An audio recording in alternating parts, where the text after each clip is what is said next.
dividendos, porque esta gente estaba de salida. Se había sobreendeudado. Se había sobreendeudado. Y quiero decir para que nadie se asuste, actuamos a tiempo, porque lo que hicieron fue tomar deuda de muy corto plazo. Para pagar los dividendos, se endeudaron para llevarse la plata. Esto no lo producía la utilidad de la compañía. Y además la utilidad de la compañía, la utilidad de toda empresa, no está en dólares, en pesos. Es la diferencia entre los activos y los pasivos. No es líquido. ¿Cómo te haces de liquidez? Vendo cosas o me endeudo. ¿Contra qué? Contra los propios activos de la empresa.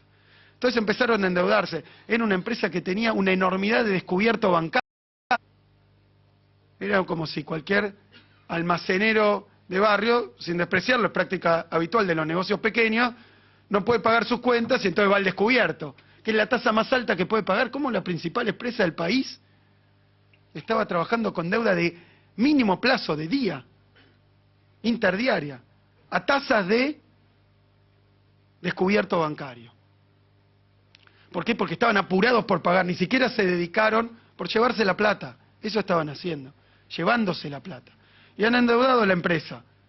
Afortunadamente es una empresa tan grande, tan sólida, y tiene tanto potencial que para nosotros eso no va a ser un problema. Basta rearmar. Y este gobierno y este ministro tienen tanta experiencia en reestructuración de deudas, ¿no? Porque hemos hecho la reestructuración más grande de deuda del país, de la historia probablemente, por el país que encontramos quebrado. Entonces esta empresa la verdad es que no tiene problema de solvencia, por eso es una empresa que cotiza en bolsa, pero últimamente han apretado el acelerador del endeudamiento para pagar dividendos. Acá tengo también, les vamos a dejar después el material, cuál era el flujo de caja, cómo se endeudaron, cuánto pagaron de dividendo y cómo eso se reflejó en incremento de la deuda. Si esto seguía así, sí la iban a estrellar.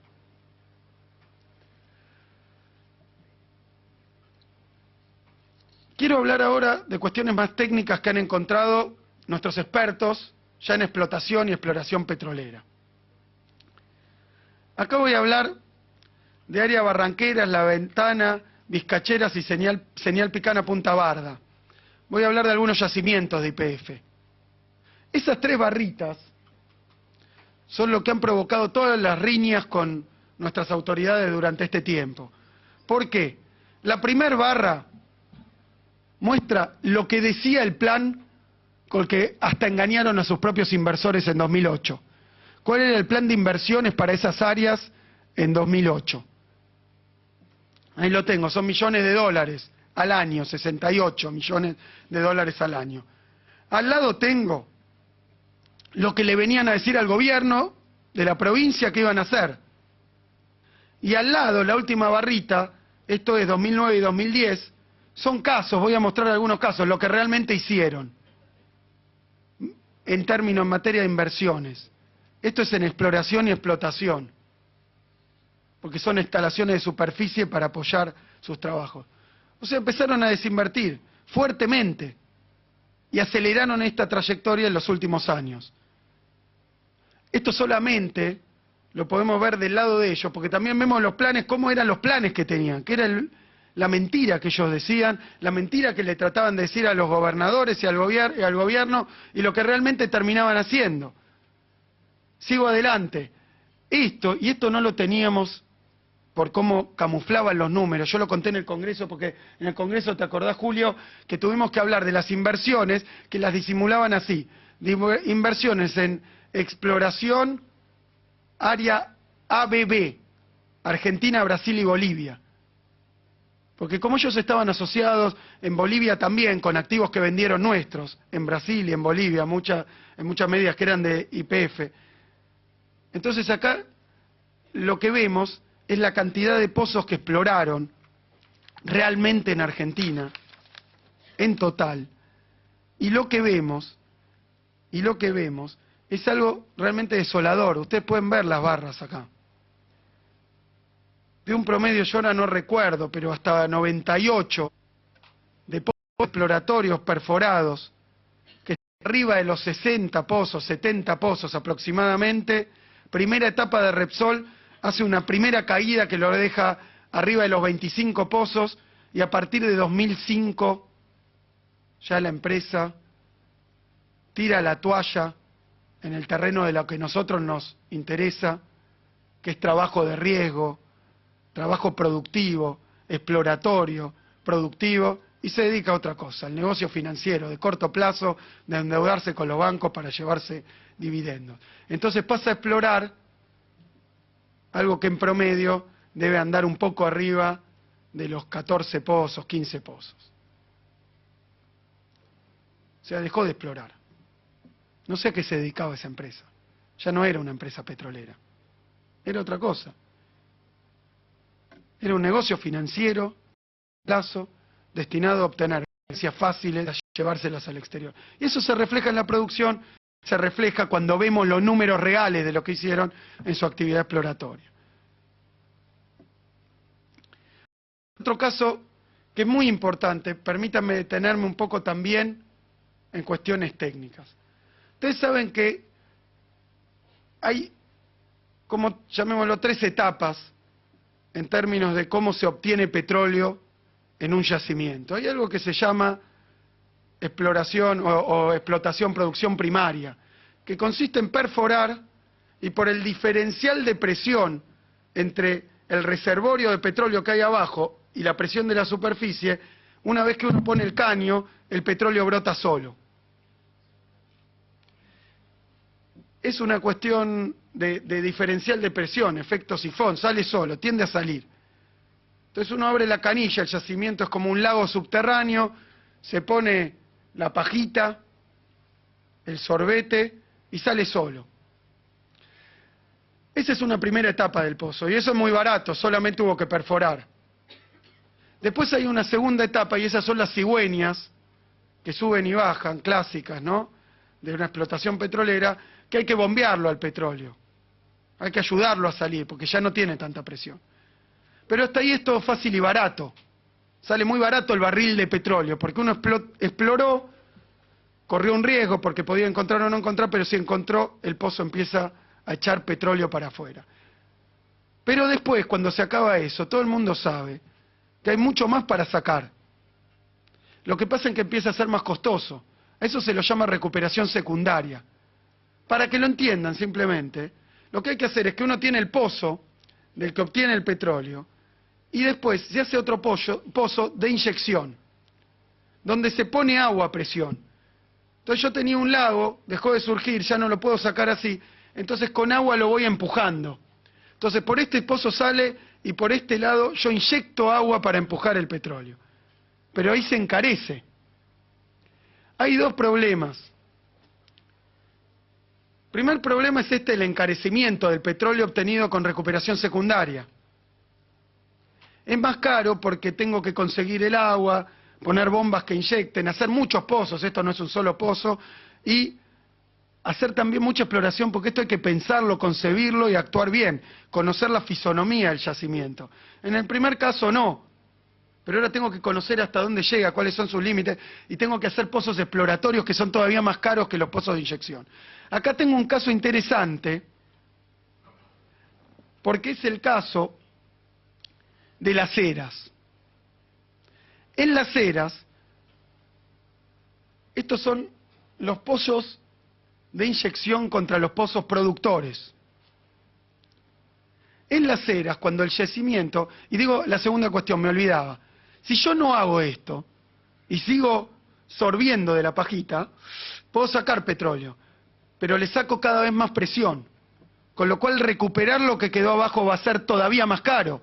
Y hay un punto que si la empresa está pensando en el largo plazo, ya tiene que pasar a la secundaria, aún antes de que sea imprescindible, porque si no va a ser cada vez más caro.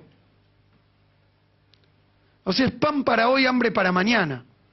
Sigo sacando con primaria, pero hago el pozo cada vez más complicado, a punto tal que puedo matar un yacimiento, que ya va a ser tan caro, porque después cuando llego tarde a la secundaria, primero tengo que llenar todo de agua, y si es tanto lo que tengo que llenar de agua, ya sale tan caro que sacar el petróleo no me conviene. Entonces fíjense el derroche. nos estaban haciendo, en términos técnicos de la explotación, nos estaban llevando adelante políticas que nos iban a dejar petróleo que nunca más íbamos a poder recuperar. Simplemente porque en el momento en que tenían que poner algo más de plata para inyectar, dejaron de hacerlo. Y acá se muestran las eras. Mírenlo. Esa primera etapa es la etapa de el principio, cuando está la curva baja y bajita, son los primeros pozos de inyección aplicados. Cuando el yacimiento estaba todavía en el momento táctico que había que hacerlo. Después hay que mantener la proporción entre pozos de inyección y pozos productivos para que se sostenga la producción alta. ¿Qué puedo hacer yo después de haber hecho los primeros pozos de inyección? Dejar de perforar con inyección y solo aplicar pozos para sacar. Voy a seguir sacando, pero hambre para mañana, porque después va a haber que inyectar mucho más e invertir mucho más. Ahora, si yo estoy pensando en irme, el problema es de otro, yo saco más petróleo y no invierto. Entonces ahí se ve cómo se estanca esa relación entre pozos de inyección y pozos productivos, esa parte amesetada, y después cómo cae abruptamente. No es que el yacimiento esté mal, sino que no querían poner plata para seguir sacando vuestros recursos, nuestro petróleo, generando un problema a las generaciones futuras o al otro empresario. Y nos decían, el petróleo es cada vez más caro. Claro, va a ser cada vez más caro por estas políticas productivas equivocadas, irracionales y de mala praxis petrolera que aplicaron. Y quiero ver si esta empresa, este grupo, después viene a discutir con nosotros lo que hicieron, como esta y montones de evidencias no demuestran la desinversión y sus resultados ruinosos, mala praxis petrolera. Y lo vemos acá. Claro, cuando los pozos de inyección ya son tan pocos que no alcanza para sacar, tuvieron ahí un rebrote, pero dicen nuestros técnicos tardío, y así es como maltrataron nuestros recursos, maltrataron nuestros yacimientos. Y esto mismo lo puedo mostrar para Manantiales Ver.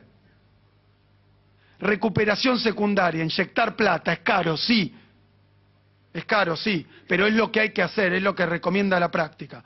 Acá tengo de nuevo esa linita negra, relación entre pozos productivos y pozos de inyección, que va cayendo porque no querían poner plata. Y después nos decían, porque me lo ha dicho a mí el señor Brufau, directamente, también al ministro nos han dicho, no, estos pozos son cada vez menos productivos. Son cada vez menos productivos, y es natural. Es natural. Hablaban de el envejecimiento natural de un enfermo al que no se le están haciendo los tratamientos. A un pozo viejo hay que ponerle agua. Ahora, si yo le interrumpo el tratamiento, voy a llegar tarde. Y es lo que estaban haciendo en términos de recuperación secundaria. YPF, hablando con los técnicos, recordá Julio lo que les decía, Repsol decidió no hacer recuperación secundaria como hay que hacerla. Y fue una política deliberada. Ahora para el gas. Y fíjense, porque esto es una prueba lapidaria. Tengo ahí arriba, en negro más oscuro, en marrón más oscuro, la cuenca neuquina, o sea, los yacimientos neuquinos, Loma de la Lata, El Portón, Rincón de los Sauces. Arriba son los que YPF operaba en sociedad con otra empresa. Y abajo, en marrón más clarito, los que operaba solo. Porque en el mundo petrolero existe compartir un yacimiento y que lo opere otra empresa. Fíjense, la faja marrón oscura prácticamente no declina.